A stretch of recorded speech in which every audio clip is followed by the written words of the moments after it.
जय हिंद दोस्तों, स्वागत है आप सभी का पाथ फाइंडर पर। दोस्तों, कल खबर सामने आई थी कि ब्रिटिश का एक F-35 फाइटर जेट है जिसको मजबूरी में एक इमरजेंसी लैंडिंग करनी पड़ी थी हमारे केरला के थिरुवनंतपुरम इंटरनेशनल एयरपोर्ट पर। आई एम श्योर आपने इस खबर को कल देखा होगा, लेकिन आज दोस्तों कुछ रिपोर्ट्स सामने आ रही हैं कि वो वाले फाइटर जेट जिसने इंडिया में आकर के लैंडिंग करा, असल में हमारी इंडियन एयरफोर्स के जो रेडार्स हैं उसने उस F-35 फाइटर जेट को हवा में ही डिटेक्ट कर लिया था। एंड ये अपने आप में बहुत बड़ा शॉकिंग स्टेटमेंट इसलिए बन जाता है बिकॉज अपेरेंटली जो F-35 फाइटर जेट है वो एक 5th जनरेशन का फाइटर जेट है, जो कि स्टेल्थ फाइटर जेट होना चाहिए, जो कि इनविजिबल फाइटर जेट होना चाहिए, जो कि किसी भी रेडार में क्रॉस सेक्शन में नहीं आता, लेकिन उसके बावजूद ये इंडियन एयरफोर्स के रेडार में हमने इसको इजीली डिटेक्ट भी किया।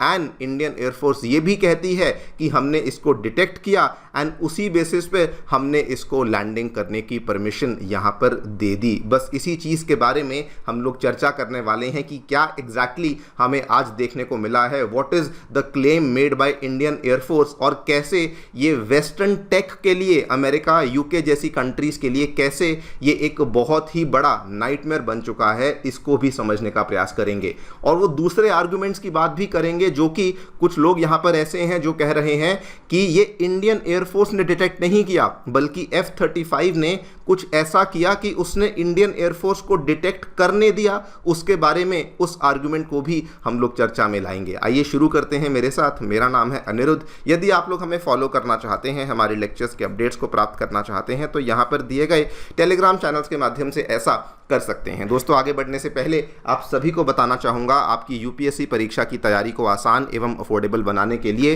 अनअकैडमी ने सभी यूपीएससी से संबंधित रिसोर्सेज को निःशुल्क अवेलेबल करवा दिया है। फिर भले वो मंथली करंट अफेयर्स की मैगजीन्स हों, प्रीवियस ईयर के क्वेश्चंस हों, एनसीईआरटी नोट्स की समरीज हों, या फिर प्रीलिम्स के फ्री मॉक टेस्ट हों, इन सभी चीज़ों के जो लिंक्स हैं वो नीचे डिस्क्रिप्शन बॉक्स में दिए गए हैं। फिर भी कोई डाउट है, किसी भी प्रकार की आपको क्वेरी है, आप लोग सीधा स्क्रीन पे दिए गए इन फ़ोन नंबर्स पे फ़ोन कर सकते हैं और हमारी जो डेडिकेटेड काउंसलिंग टीम है वो भी आपको असिस्टेंस प्रोवाइड करवा देगी। यदि आप कॉलेज से अभी अभी पास आउट हुए हैं तब भी आप हमारी टीम को संपर्क कर सकते हैं। गाइडेंस देने में, आपको दिशा दिखाने में भी हमारी टीम सक्षम है एंड वो आपकी हेल्प कर सकती है। ऑल राइट, सो थोड़ा सा आपको बैकग्राउंड बता दूं दोस्तों। 14 जून के रात का 9 साढ़े 9 बजे के आसपास का टाइम था जब ब्रिटिश रॉयल नेवी का F-35B लाइटनिंग 2 फाइटर जेट, जो कि इनको अमेरिका नहीं दिया है, इसके द्वारा एक इमरजेंसी लैंडिंग को कैरी आउट किया गया था हमारे केरला के थिरुवनंतपुरम इंटरनेशनल एयरपोर्ट पर। इसकी तस्वीर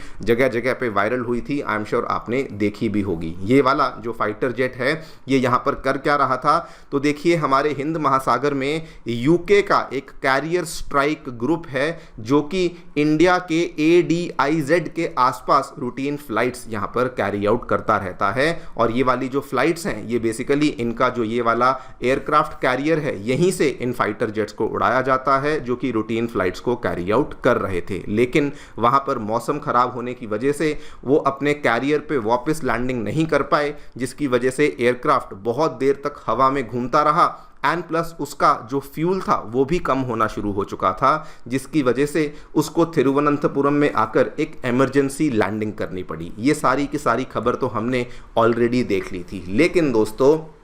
IAF के द्वारा एक लेटेस्ट रिपोर्ट में बताया गया कि असल में जब उन्होंने इमरजेंसी को डिक्लेयर किया उसी टाइम पे IAF ने बताया कि हमारे रेडार्स के द्वारा, हमारे रेडार का जो नाम है that is integrated air command and control system IACCS, इसके द्वारा हमने असल में F-35B लाइटनिंग जेट को डिटेक्ट कर लिया था एंड आइडेंटिफाई भी कर लिया था एंड उसी बेसिस पर हमने इसको लैंडिंग करने के लिए यहाँ पे क्लियरेंस दी थी। ये वाली रिपोर्ट IAF के द्वारा आज ही देखने को मिली है। IAF ने हालांकि ये बोल दिया कि उसके बाद लैंडिंग हुई हमने उसको सारा का सारा सपोर्ट दिया, क्योंकि ऑब्वियसली यूके फ्रेंडली कंट्री है वगैरह वगैरह, वो सब एक तरफ बातें थी। लेकिन जब आईएएफ ने अपनी रिपोर्ट में ये चीज़ को मेंशन किया, ध्यान से लफ्ज़ों को देखिए, we detected and identified by the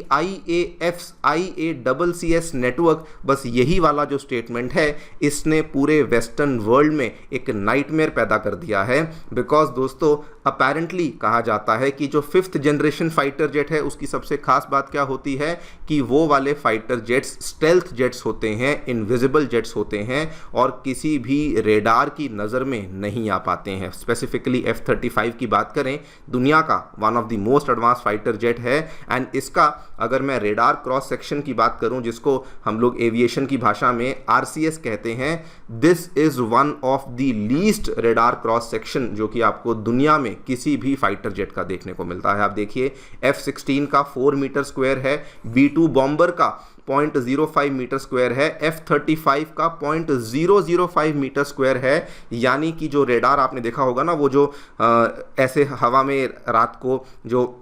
lights घूम रही होती हैं जो कि डिटेक्ट करती हैं, ये उस रेडार में बिल्कुल भी नज़र नहीं आता और इतना छोटा दिखता है कि गोल्फ बॉल जितना इसका साइज़ हमें देखने को मिलता है और इसीलिए इसको इनविजिबल जेट या फिर स्टेल्थ जेट भी कहा जाता है। लेकिन उसके बावजूद IAF ने अपनी रिपोर्ट में कहा कि we were not only able to detect it, बल्कि हमने इसको आइडेंटिफाई भी किया एंड उसी के बाद हमने जाकर के इसको लैंडिंग के लिए क्लियरेंस दी थी। वैसे आपको बता दूं कि इसको डिटेक्ट करने के जो दावे हैं, इसको डिटेक्ट करने के जो क्लेम्स हैं, ये और भी कई सारी कंट्रीज जैसे कि ईरान हुआ, चाइना हुआ, इनके द्वारा भी दावे करे गए हैं, लेकिन ये दावे कभी भी प्रूव नहीं किए गए थे। लेकिन इस बार दोस्तों IAF ने खुद अपनी रिपोर्ट में कहा कि जी नहीं, हमने उसको डिटेक्ट किया एंड हमने उसको आइडेंटिफाई भी किया था। अब देखिए ऑब्वियसली कुछ ऐसे एक्सपर्ट्स होते हैं जिनसे ये चीज़ सही नहीं जाएगी, तो उन एक्सपर्ट्स का यहाँ पर कहना था कि असल में F-35 जब फ्रेंडली कंट्रीज़ के आसपास उड़ान भरता है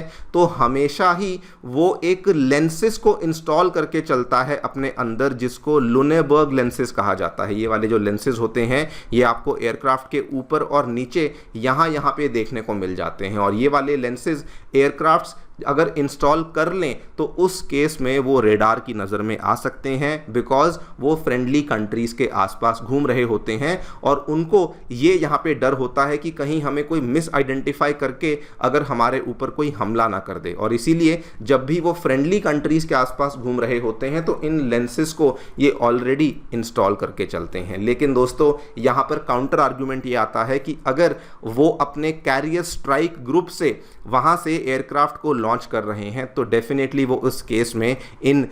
लुनेबर्ग लेंसेज को अपने एयरक्राफ्ट के ऊपर इंस्टॉल नहीं करेंगे। लेकिन लाइक आई टोल्ड यू, कुछ लोग होते हैं जिनको काउंटर आर्ग्यूमेंट देना ही होता है और वो लोग यहाँ पर ये वाला आर्ग्यूमेंट दे रहे हैं। लेकिन जो भी कह लीजिए, एक बात बिल्कुल यहाँ पे क्लियर है जो कि एक्सपर्ट सब कहने लग चुके हैं कि इंडियन एयरफोर्स के रेडार का जो थ्रेशहोल्ड है वो थोड़ा नहीं बहुत ज़्यादा बढ़ चुका है। बिकॉज हमारा जो दोस्तों रेडार है वो एक बहुत ही बड़ा सिस्टम है जिसमें ग्राउंड बेस्ड रेडार्स, जिसमें AWACS systems, satellite feeds, advanced data fusion, इन सभी चीज़ों को हम लोग कंबाइन करके जो डेटा बनाते हैं उसी बेसिस पर हम लोग F-35 फाइटर जेट को यहाँ पर डिटेक्ट कर पाए थे, जिसको डिटेक्ट करना ऑलमोस्ट नियरली इम्पॉसिबल माना जाता है। एंड दोस्तों जिसको जो कहना है वो कह सकता है, लेकिन इसके माध्यम से इंडिया ने और इंडियन एयरफोर्स ने एक बार फिर से प्रूव कर दिया है कि हमारा जो रेडार नेटवर्क है, हमारा जो रेडार सिस्टम है, that is one of the most sophisticated, that is one of the best in the region, अगर हम लोग हिंद महासागर के यहाँ पर बात करते हैं। एंड द फैक्ट कि यूके ने अपने फाइटर जेट को इंडिया में इमरजेंसी लैंडिंग के लिए चुना, ये भी इस चीज़ को यहाँ पे प्रमाण करता है कि इंडो पैसिफिक में इंडिया की जो पोजीशन है वो बहुत ज़्यादा बेहतरीन हो चुकी है। इस सिक्योरिटी आर्किटेक्चर में इंडिया की जो कैपेबिलिटीज़ हैं इसमें अब वेस्टर्न कंट्रीज़ भी बिलीव करने लग चुकी हैं। वैसे अगर हम F-35 की बात कर ही रहे हैं तो मौके पे आपको बता दूं कि इवन दोस्तों ईरान भी दावा करता है कि फिलहाल चल रहे कॉन्फ्लिक्ट में उन्होंने इजराइल के 3 F-35 को यहाँ पे डिस्ट्रॉय किया है। लेकिन मैं ये भी बता दूं कि इस चीज़ को अभी तक और किसी भी कंट्री की मीडिया ने कंफर्म नहीं किया, ये केवल ईरानियन मीडिया के द्वारा ही इस तरीके के ऑडेशियस क्लेम्स यहाँ पर किए जा रहे हैं। खैर देखते हैं वहाँ पर क्या होता है, लेकिन इंडियन एयरफोर्स ने जो कर दिखाया है, I think they have set a new world record and I think they have once again stunned the entire western part of the world. बाकी आप लोग जो भी सोचते हैं हमें बताएं कमेंट सेक्शन में। Thank you so much for listening, stay tuned and